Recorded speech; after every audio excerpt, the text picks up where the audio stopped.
آلہ و اصحابہ وبارک وسلم صلاۃ و سلام علیک یا رسول اللہ صلی اللہ علیہ وآلہ وسلم۔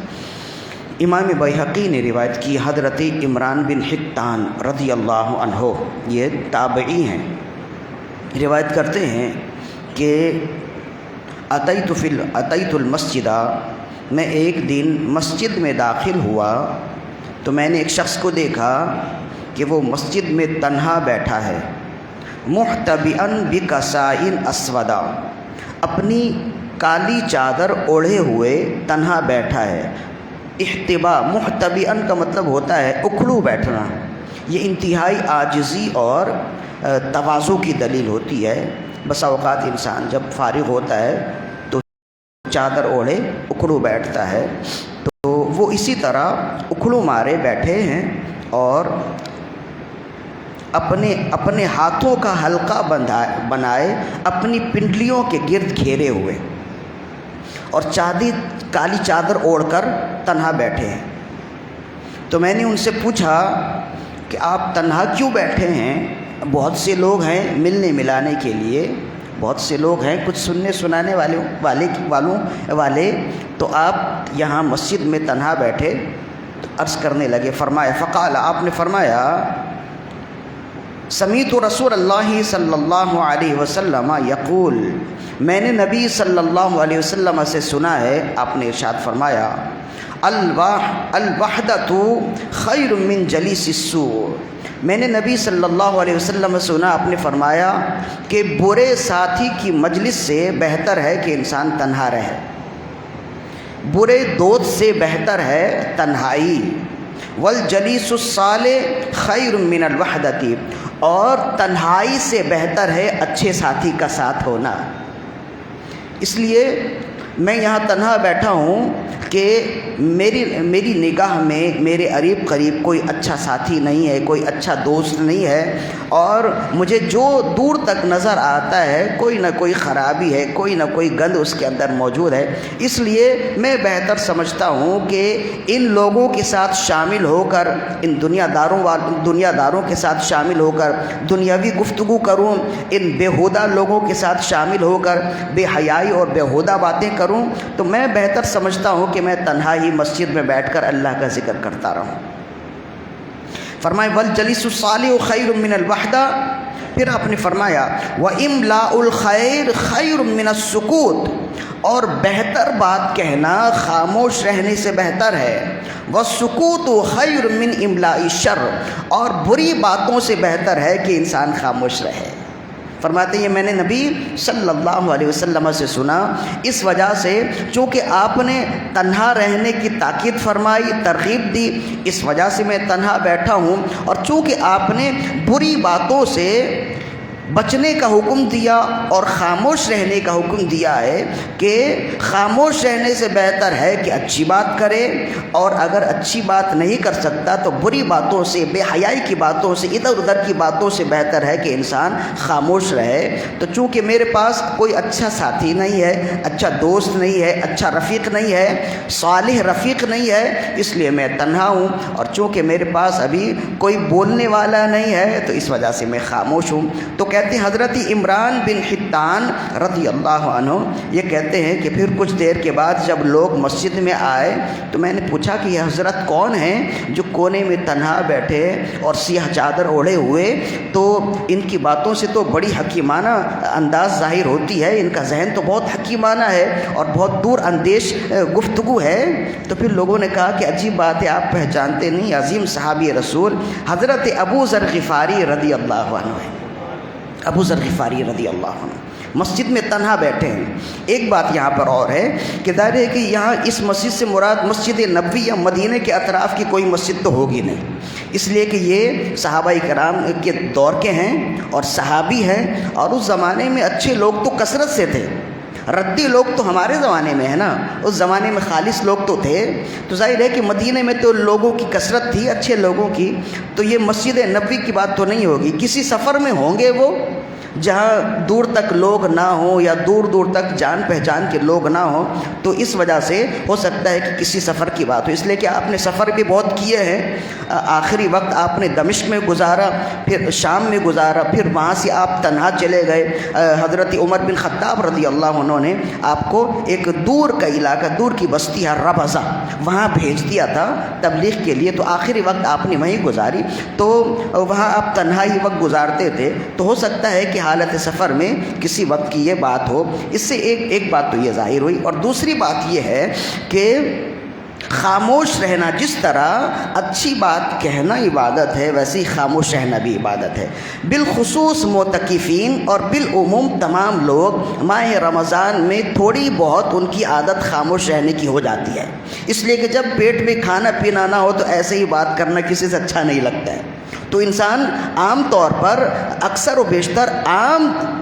دنیاوی زندگی میں، عام لمحات میں، عام وقتوں کے مقابلے میں ماہ رمضان میں گفتگو کم ہی کرتا ہے، بات چیت کم کرتا ہے، اور بالخصوص جو معتکفین ہیں ان کے لیے مزید اور رعایت ہوتی ہے کہ ان کے پاس اتنا کوئی بات کرنے والا ہوتا نہیں ہے، تو ایک تو روزے کی وجہ سے، بھوک اور پیاس کی وجہ سے بات چیت کرنا کم ہو جاتا ہے، اور دوسرا یہ کہ وہ تنہائی میں ہوتے ہیں تو اس وجہ سے مزید اور آسانی ہو جاتی ہے۔ تو یہ جو خاموش رہنا ہے اور خاموش رہ کر ذکر و فکر کرنا ہے، اپنے اعمال کی جانب نگاہ کرنا ہے، اللہ کی رحمتوں کی جانب، نعمتوں کی جانب دیکھنا ہے، تنہائی میں آنکھیں بند کیے سوچتے رہنا ہے، اللہ کا ذکر کرنا ہے کہ اللہ نے مجھے کتنی نعمتیں دیں اور میں نے اللہ کی عبادت میں کیا کیا، میں نے اللہ کے لیے کیا ہدیہ پیش کیا، یہ سب کچھ سوچنا خاموش رہنے کے بعد، تنہا ہونے کے بعد ہی ہوتا ہے۔ تو ماہ رمضان میں اکثر یہ عادت ہو جاتی ہے انسان کی، لہذا جس طرح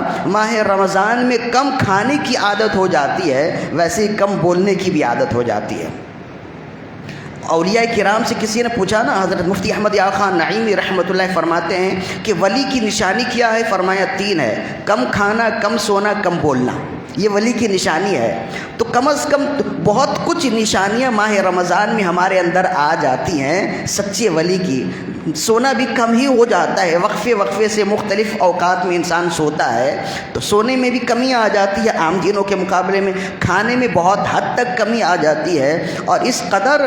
کم کھانے کی عادت ہو جاتی ہے کہ پھر ماہ رمضان کے بعد آپ عید میں دیکھیں تو انسان جب کھانا شروع کرتا ہے تو پھر بیمار بھی ہو جاتا ہے، اس لیے کہ اس کا معدہ کم کھانے کا عادی ہو چکا ہوتا ہے۔ ایک مہینے میں اب دیکھیں کہ شروع کے دنوں میں کچھ بھوک پیاس کی شدت بھی محسوس ہوتی تھی، کچھ عجیب سا محسوس ہوتا تھا، لیکن اب ماہ رمضان میں اب ہماری عادت ہو گئی، ہفتے چند دنوں کے بعد پھر جب عادت بن جاتی ہے تو وہ عادت ایسی بن جاتی ہے کہ پھر اب اتنا محسوس نہیں ہوتا کہ مجھے پانی پینا ہے یا کھانا کھانا ہے، بس وہ مغرب کی جب اذان ہوتی ہے اسی وقت سارا معاملہ ہوتا ہے۔ تو یہ ایک عادت بنی ہوئی ہے نا، اب یہی عادت اگر برقرار رہے تو اس میں برکتیں بھی ہیں، اس میں فضیلتیں بھی ہیں، اس میں انسان کے اپنے جسم کے لیے بھی بہت فائدہ ہے۔ یہ تو ہے بھوک اور پیاسی، الگ سے روزے رہنے کی جس طرح فضیلت ہے ویسے ہی الگ سے بھوکا رہنے کی بھی فضیلت ہے۔ اللہ کی رضا کے لیے اگر کوئی شخص بھوکا رہے تو اس کی بھی بڑی فضیلت ہے، یہ ہم بیان کر چکے ہیں۔ اسی طرح ماہ رمضان جس طرح کم کھانے کی عادت ہو جاتی ہے ویسے کم بولنے کی بھی عادت ہو جاتی ہے۔ تو جس طرح ماہ رمضان میں کم کھانے کی عادت ہو گئی تو اب اس عادت کو برقرار رکھیں گے تو یہ آپ کے لیے برکتوں کا باعث بھی ہوگا، آپ کے لیے صحت کا بھی باعث ہوگا۔ اسی طرح جس طرح ماہ رمضان میں کم بولنے کی عادت ہو گئی ہے بالعموم سب کی، بالخصوص معتکفین کی، تو اس عادت کو برقرار رکھیے۔ کم بولنا یہ نیک لوگوں کی علامت ہے۔ رسول اللہ صلی اللہ علیہ وسلم نے ارشاد فرمایا کہ اگر تم کسی ایسے شخص کو دیکھو جو خاموش زیادہ رہتا ہے اور نظریں نیچی رکھتا ہے تم اس کے پاس جا کر بیٹھو، اس سے کچھ سیکھو۔ عرض کیا یا رسول اللہ کیوں؟ فرمایا جو خاموش رہتا ہے تو وہ اللہ کے بڑے عجائبات دیکھ رہا ہوتا ہے، اور جس کی نگاہیں نیچی ہوتی ہیں اس کے خیالات عرش اولیٰ پر ہوتے ہیں، وہ بہت کچھ سوچ رہا ہوتا ہے، انسان اسے بیوقوف سمجھتا ہے، نہ جانے کیا کیا سمجھتا ہے، لیکن ہم نے دیکھا ہے کہ انسان ساری دنیا گھوم کے اتنا سیکھتا نہیں ہے، ٹوٹی چٹائی پہ بیٹھ کر ایک خالی کمرے میں ایک شخص جو موجود ہوتا ہے اس کے پاس تھوڑی دیر بیٹھ جائے تو اتنا کچھ سیکھ لیتا ہے۔ اس کی وجہ یہی ہے کہ ساری دنیا گھومنے والے نہ جانے کس کس سے ملتے ہیں، لیکن جو ایک ٹوٹی چٹائی پر بیٹھا ہے، ایک کمرے میں بیٹھا ہے، اس کے خیالات اور اس کا وجدان کہیں اور ہی پرواز کر رہا ہوتا ہے۔ جب روح پرواز کرتی ہے نا، انسان کے جسم کے لیے یہاں سے وہاں جانے میں محتاجی ہوتی ہے، روح کے لیے کوئی محتاجی نہیں ہوتی ہے۔ لہذا جب عادت بن گئی ہے خاموش رہنے کی تو اس عادت کو بھی اپنائیے، یا یہ کہنا مطلوب ہے۔ اور یہاں پر دو باتیں ہیں، ایک تو یہ ہے کہ اگر آپ کو خاموش نہیں رہنا ہے تو تسبیح بیان کریں، تحلیل بیان کریں، اللہ کا ذکر کریں، اچھی باتیں کریں، اور اگر اچھی باتیں آپ نہیں کر سکتے تو پھر خاموش رہیں، خاموش رہنا بہتر۔ ایک حدیث ہو گئی۔ دوسری حدیث حضرت عمران بن حسین روایت کرتے ہیں۔ عمران بن حسین یہ صحابی رسول ہے، جلیل القدر صحابی رسول، اور بہت بڑا مقام و مرتبہ ہے عمران بن حسین رضی اللہ۔ یہ حسین سواد سے ہے، سین سے نہیں ہے، جیسے امام حسین ہے نا وہ سین سے آتا ہے، یہ سواد سے ہے، اور یہ ایک ہی نام ہے عمران بن حسین۔ فرماتے ہیں کہ ان رسول اللہ صلی اللہ علیہ وسلم قال، نبی صلی اللہ علیہ وسلم نے ارشاد فرمایا، مقام الرجل بالصمت افضل من عبادت 60 سنۃ، آدمی کا خاموشی پر قائم رہنا 60 سال کی عبادت سے بہتر ہے۔ اس لیے کہ جب انسان خاموش رہتا ہے نا تو پھر آہستہ آہستہ وہ اس کا وجدان، اس کا ذہن، اس کے خیالات اللہ کی نعمتوں کی طرف جاتے ہیں، وہ بہت کچھ سوچنے پر خود ہی آہستہ آہستہ مجبور ہو جاتا ہے، اور جب بات کرتا ہے تو باتوں کی وجہ سے وہ دنیا داری میں مبتلا ہو جاتا ہے، ملوث ہو جاتا ہے۔ اسی وجہ سے سرکار مدینہ صلی اللہ علیہ وسلم نے فرمایا کہ انسان کا خاموش رہنا اور خاموشی پر قائم رہنا 60 سال کی عبادت سے بہتر ہے۔ لہذا جو عادت بن گئی ہے اس عادت کو قائم رکھیے، ورنہ ہم نے تو ایسے بڑبڑانے والوں کو دیکھا ہے کہ وہ نیند میں بھی بول رہے ہوتے ہیں۔ وہ سمجھتے نہیں ہیں کہ بولنا بھی ایک عمل ہے، اور یہ بھی لکھا جاتا ہے، یہ بھی لکھا جاتا ہے نا۔ تو بعض تو صالحین کو ہم نے سنا کہ انہوں نے خاموش رہنا کیوں اختیار کیا، زیادہ بولنا کیوں چھوڑ دیا؟ کہا مجھے حیا آتی ہے کہ میں اپنے فرشتوں کو خواہ مخواہ کی تکلیف دوں، اس لیے کہ فرشتے تو لکھ رہے ہیں نا، آپ جو بھی بول رہے ہیں تو وہ لکھ رہے ہیں۔ تو ایک معزز شخصیات کو آپ انہیں مجبور کر رہے ہیں کام کرنے پر، تو یہ بھی ایک طرح سے ذہن ہوتا ہے کہ انسان کوئی بھی کام کرے، کوئی بھی بات کرے، اگر اچھی بات کرے تو چلو فرشتے لکھ رہے ہیں، آپ بیکار کی بات کر رہے ہیں تو وہ بھی فرشتے لکھیں گے، تو آپ انہیں یوں سمجھ لیجیے ایک طرح سے تکلیف دے رہے ہیں نا۔ تو بعض صوفیاء کرام تو اس وجہ سے بھی خاموش رہا کرتے تھے۔ بالخصوص بعض مقامات ایسے ہوتے ہیں جہاں خاموش رہنا اور بھی اچھا ہوتا ہے، جیسے بیت الخلا ہے، وہاں خاموش رہنا ہی اچھا ہوتا ہے۔ اگر باہر سے کوئی آواز بھی دے تو اندر سے آواز دینا غیر اخلاقی بھی ہے، غیر شرعی بھی ہے۔ بعضوں کو تو دیکھا ہے کہ وہ بیت الخلا میں اگر جائیں، اگر نہا رہے ہیں تو وہ گانا گاتے ہوئے نہائیں یا کچھ اور بولتے ہوئے نہائیں، تو بیت الخلا یہ بولنے کی جگہ نہیں، خاموش رہنے کی جگہ ہے۔ اب اس میں ایک ٹیکنیکلی بات کیا ہے، اس میں حکمت کیا ہے؟ رسول اللہ صلی اللہ علیہ وسلم نے ارشاد فرمایا، یہ جو فرشتے ہیں نا ہمارے ساتھ کرامن کاتبین، یہ ہمارے نامہ اعمال لکھتے ہیں، لیکن جب انسان بغیر کپڑے میں ہوتا ہے نا تو وہ اس سے الگ ہو جاتے ہیں، حیا کرتے ہوئے دور چلے جاتے ہیں۔ حیا ہے نا، ایک حیا بھی ہے نا، خدا نخواستہ اگر کوئی ایسا ہمارے ساتھ ہو جائے تو ہم بھی آنکھیں پھیر لیں، ہم بھی اس سے دور ہو جائیں، خدا نخواستہ کبھی کوئی بے ستر ایسا ہو جائے تو ہوتا ہے نا، تو وہ فرشتے ہم سے زیادہ حیا کرنے والے ہیں۔ تو انسان جب بے کپڑوں میں ہوتا ہے بیت الخلا میں تو فرشتے یہ جو کرامن کاتبین ہیں نا یہ اس سے دور ہو جاتے ہیں۔ اب جب دور ہو جاتے ہیں تو وہ بندہ اپنے کاموں میں مصروف ہوتا ہے، لیکن اگر بیت الخلا میں وہ کچھ بولے تو پھر فرشتوں کو نہ چاہتے ہوئے بھی اس کے پاس آنا پڑتا ہے، اس لیے کہ فرشتوں کا کام ہی ہے لکھنا۔ تو اب بیت الخلا میں اگر کوئی بات کرے یا کچھ بولے تو فرشتے تو چاہتے ہیں کہ وہ دور ہی رہیں۔ اب انسان جب خاموش رہتا ہے تو یہ فرشتے دور رہتے ہیں۔ اب اگر وہ بولے تو فرشتوں کو نہ چاہتے ہوئے بھی آنا پڑتا ہے، اور آ کر اس کے نامہ اعمال میں جو بھی وہ بول رہا ہے وہ لکھنا پڑتا ہے، تو وہ فرشتوں کے لیے بھی ناگوار ہے اس وجہ سے صوفیہ کرام حیا فرمایا کرتے تھے ان کاموں سے بچا کریں، نئی روشنی نے ہمیں کہاں سے کہاں پہنچا دیا ہے۔ اب تو بعض ایسے لوگ ہیں جو بیت الخلاء میں جا کر اخبارات وغیرہ بھی پڑھتے ہیں، تو یہ تمام کام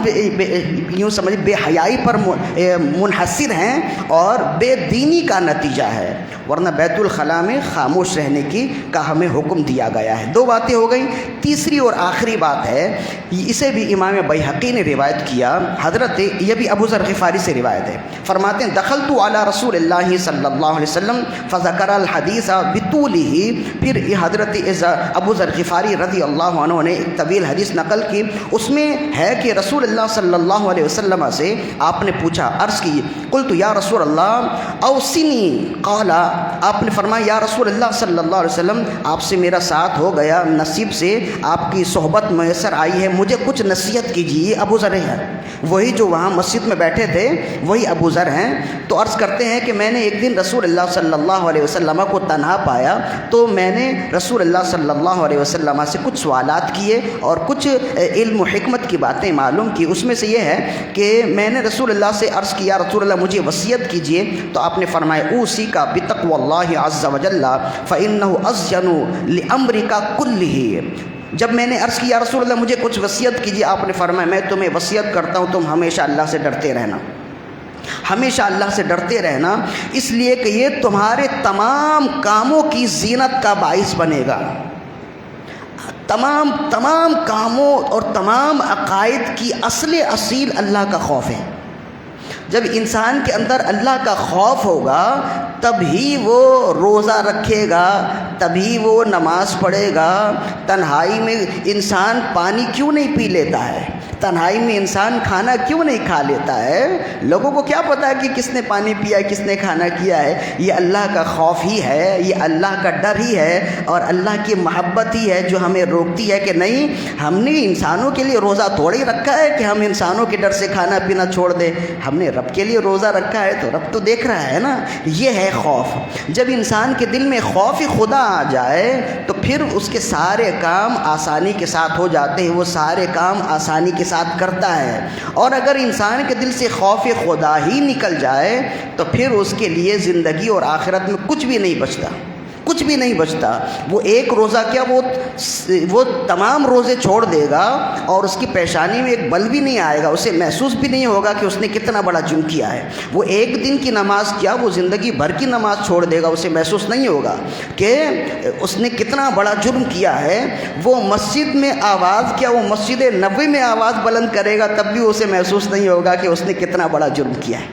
ہے نا۔ یہ اصل میں خوف خدا ہی ہے اور نبی صلی اللہ علیہ وسلم کی حیا ہی ہے جو انسان کو روکتی ہے۔ لہذا اسی وجہ سے ہم کہتے ہیں جس کے دل میں خوف خدا آ جائے اصل میں سچا انسان وہی ہوتا ہے۔ تو رسول اللہ صلی اللہ علیہ وسلم نے سب سے پہلے وصیت کی اور آپ نے فرمایا میں تمہیں وصیت کرتا ہوں تم اللہ سے ڈرتے رہنا۔ باقی ایک کافی طویل حدیث ہے، وہ انشاءاللہ ہم اگلی نشست میں بیان کریں گے۔ ہو سکتا ہے کہ اگلی نشست بھی ہو جائے۔ اللہ تعالیٰ سے دعا ہے کہ رب ذوالجلال ہماری آج کی حاضری اپنی بارگاہ میں قبول و مقبول فرمائے، اور رب ذوالجلال سے دعا ہے کہ اللہ تعالیٰ رب ذوالجلال نے جس طرح بخیر و عافیت کے ساتھ پورے رمضان ہمیں گزار دی ہے اور عافیت کے ساتھ یہ معتکفین بھی ہیں اور ہم نے بھی روزے گزارے، دعا کیجئے کہ اللہ رب العزت آئندہ سال بھی ہمارے لیے بخیر و عافیت فرمائے، آئندہ سال بھی ہمارے لیے ماہ رمضان کی رونقیں دیکھنا نصیب فرمائے، پھر اعتکاف کی رونق ہو، پھر سحری کی رونق ہو، پھر افطار کی رونق ہو، پھر درس و تدریس کا سلسلہ ہو، امن و سلامتی ہو، صحت و عافیت ہو۔